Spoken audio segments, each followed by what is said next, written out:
ಶರತ್ ನಿನ್ ಕೈ ನನಗೆ ನೀನ್ ಯಾವ ಕನ್ಸನ್ನು ಬೇಕಾಗಿಲ್ಲ. ನೀನು ನಿನ್ ಲಿಮಿಟ್ ಅಲ್ಲಿ ಇರೋಂತ ನನಗೆ ಹೇಳಿದ್ದೆ ತಾನೆ. ಮತ್ತೆ ಇವಾಗ ಏನಾಯ್ತು ಅಂತ? ನೀನು ಅಂಬಿಕಾ ಫ್ರೆಂಡ್ ಅಂತ ಈ ಮನೆಗೆ ಬಂದಿದ್ದು. ಅವ್ರ ಫ್ರೆಂಡ್ ಅನ್ನೋ ಒಂದೇ ಒಂದು ಕಾರಣಕ್ಕೆ ಈಗಲೂ ಮನೇಲಿ ಇರೋದು. ಅದು ಒಂದೇ ಕಾರಣಕ್ಕೆ ನೀನ್ ಏನ್ ಮಾಡಿದ್ರು ಎಲ್ಲದಕ್ಕೂ ಎಕ್ಸ್ಕ್ಯೂಸ್ ಸಿಗ್ತಾ ಇದೆ. ಆದ್ರೆ ಎಲ್ಲದಕ್ಕೂ ಒಂದು ಲಿಮಿಟ್ ಅನ್ನೋದಿರುತ್ತೆ. ಆ ಲಿಮಿಟ್ ಏನಾದ್ರು ಕ್ರಾಸ್ ಮಾಡಿದ್ರೆ ಚೆನ್ನಾಗಿರಲ್ಲ. ಅಲ್ಲ ಶರತ್ತು, ಅದೇ please you stay out of this.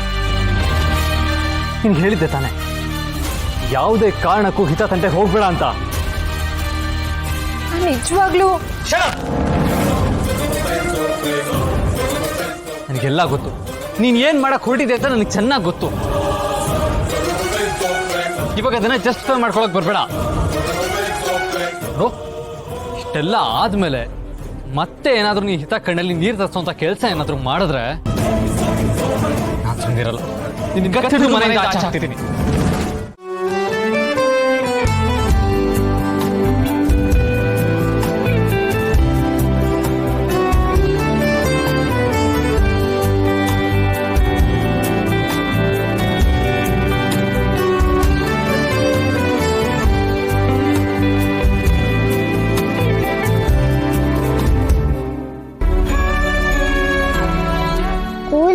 Parents game competition ಇದೆ.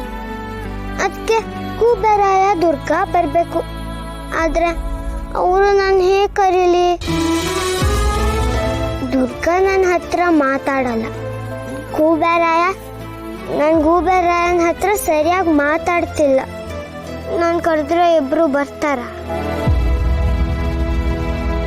ಆಯ್ತಾ ಪುಟ, ಸ್ಕೂಲಿಂದ ಇವಾಗ ಬಂದ್ಯಾ?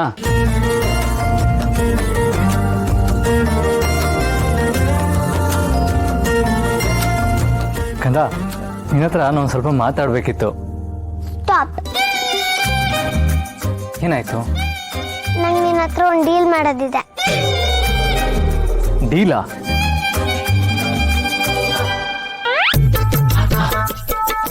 ಓಕೆ, ಇವಾಗ ಬಿಸ್ನೆಸ್ ಡೀಲ್ನ ಶುರು ಮಾಡ್ಬೋದಾ ಮೇಡಮ್?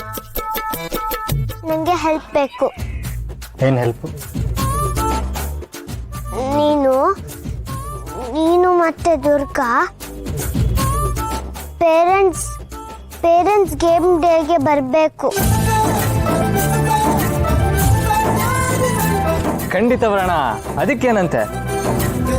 ನೀನು ಕರೆಯೋದೆಚ್ಚ okay, I mean how to think about that.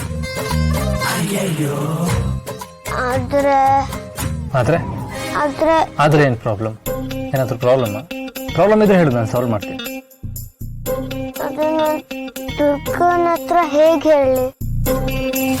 ಅದ್ರಲ್ಲಿ ಏನಿದೆ, ಹೇಳಿದ್ರಾಯ್ತು. ನನ್ನ ಹತ್ರ ಮಾತಾಡಲ್ವಲ್ಲ? ಮಾತಾಡಿದ್ರಾಯ್ತು. ಐ ಮೀನ್ ನಾನೇ ಮಾತಾಡ್ತೀನಿ ಅಂತ ಹೇಳ್ತಾ ಇದ್ದೀನಿ. ನನಗೆ ಐಡಿಯಾ ಬೇಕು. ಐಡಿಯಾ? ಅಷ್ಟೇ ತಾನೇ? ನಾನು ಐಡಿಯಾ ಕೊಡ್ತೀನಿ ಬಿಡು, you don't worry. But on one condition. ಈ ಬಿಸ್ನೆಸ್ ಡೀಲ್ ಅಂತಂದರೆ ನಮಗೂ ಏನೋ ಎಕ್ಸ್ಪೆಕ್ಟೇಷನ್ ಇರುತ್ತಲ್ಲ. ಹಾಂ, ಈಗ ನಾನು ನಿನಗೆ ಹೆಲ್ಪ್ ಮಾಡ್ತಾ ಇದ್ದೀನಿ ಅಂತಂದರೆ ನನಗೇನು ಸಿಗುತ್ತೆ? ನೀನು ಹೆಲ್ಪ್ ಮಾಡಿದ್ರೆ ನಾನು ನಿನ್ನ ಹತ್ರ ಮೊದಲಿನ ಥರ ಮಾತಾಡ್ತೀನಿ.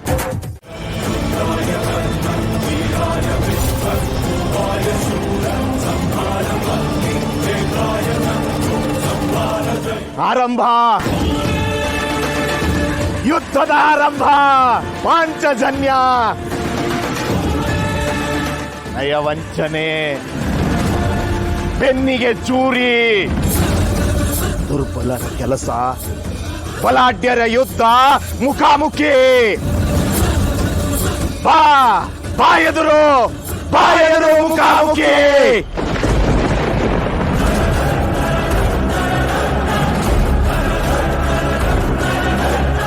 ಅಯ್ಯ,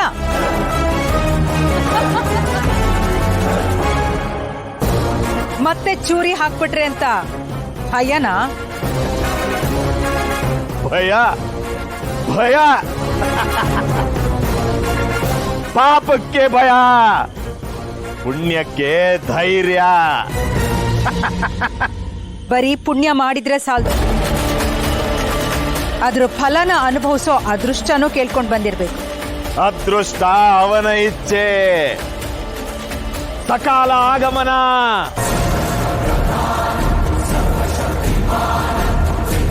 ಸಾವಿರ ವರ್ಷದ ಹಿಂದೆ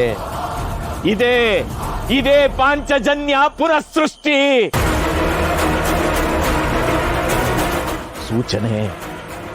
ಸೂಚನೆ ಯುದ್ಧಾರಂಭದ ಸೂಚನೆ. 1000 ವರ್ಷದ ಹಿಂದಿನ ಸಮಯ ಈಗ ಮತ್ತೆ ಬಂದಿದೆ. ಆಕಾಶದಲ್ಲಿ ಪಾಂಚಜನ್ಯ ಸೃಷ್ಟಿಯಾಗಿದೆ. 1000 ವರ್ಷದ ಹಿಂದೆ ನಡೆದ ಯುದ್ಧದಲ್ಲಿ ಯಾರು ಗೆದ್ರು ಅಂತ ಮರ್ತೋಯ್ತ.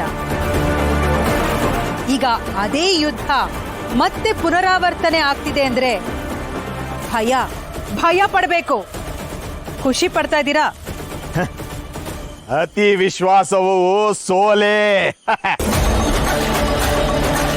ಅತಿ ಆತ್ಮವಿಶ್ವಾಸ ಅಂತನಾದ್ರೂ ಅಂದ್ಕೊಳ್ಳಿ, ಇಲ್ಲ ಆತ್ಮವಿಶ್ವಾಸದ ಪರಾಕಾಷ್ಠೆ ಅಂತನಾದ್ರೂ ಅಂದ್ಕೊಳ್ಳಿ. 1000 ವರ್ಷದ ಹಿಂದೆ ನಿಮ್ಮ ಶಿಷ್ಟ ಶಕ್ತಿ ನಾಶ ಆಗಿದ್ದು ಸತ್ಯ. ವಿಪರ್ಯಾಸ ಅಂದ್ರೆ ಈಗ ಅದೇ ಇತಿಹಾಸ ಮತ್ತೆ ಪುನರಾವರ್ತನೆಗೊಳ್ಳುತ್ತೆ ಅನ್ನೋದು ಕೂಡ ಅಷ್ಟೇ ಸತ್ಯ. ಇತಿಹಾಸ ಪುನರಾವರ್ತನೆ, ಇತಿಹಾಸ ಮರುಸೃಷ್ಟಿ. ನಿರ್ಧಾರ ಅವನದ್ದು.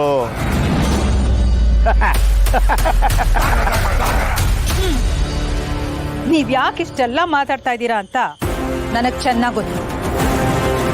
ನಿಮ್ಮ ಈ ಆತ್ಮವಿಶ್ವಾಸಕ್ಕೆ, ನಿಮ್ಮ ಈ ಧೈರ್ಯಕ್ಕೆ ಕಾರಣ ಆ ದುರ್ಗ.